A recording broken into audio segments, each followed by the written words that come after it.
गहरी रात थी। रवि अपनी मोटरसाइकिल से गांव से शहर लौट रहा था। आसमान पर गहरे बादल मंडरा रहे थे और ठंडी हवाएं चल रही थी। रास्ता कच्चा और सुनसान था। हर थोड़ी दूरी पर टूटी हुई झोपड़ियां और सूखे पेड़। लेकिन रवि को जल्दी थी।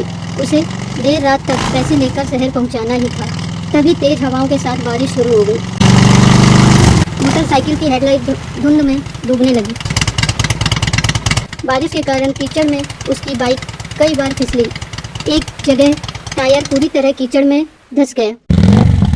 उसके पास अब कोई उपाय नहीं बचा था। तभी काले अंधेरे में दूर से उसे एक टिमटिमाती रोशनी दिखाई दी, जैसे किसी लालटेन की हो।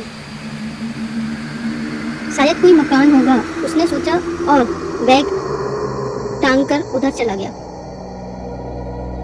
वहां पहुंचकर उसने देखा एक जर्जर सी हवेली थी, बहुत पुरानी। चारों ओर काई जमी थी और दीवारें टूटी हुई।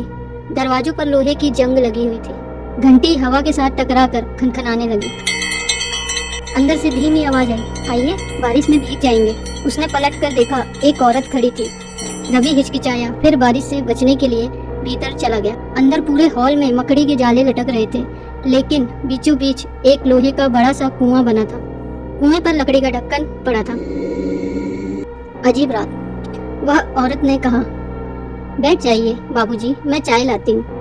रवि आश्चर्य में डूब गया कि इतनी खंडर नुमा इतनी पुरानी हवेली में चाय कहाँ से आएगी। लेकिन कुछ ही देर में मिट्टी के गिलास में धुआं उड़ाती चाय सामने थी। उसने एक चुस्की ली और तुरंत चेहरे पर शिकन आई। चाय में खून जैसी कड़वाहट। उसने गिलास दूर रख दिया। अचानक उसकी नजर कुएं पर गई। ढक्कन धीमे धीमे हिल रहा था, जैसे ही भीतर कोई खिंचाव पैदा कर रहा था। रात गहरी होती गई। बाहर तूफान तेज हो गया। हवेली के हर कोने से दस्तक और सिसकियों जैसी आवाजें आने लगी।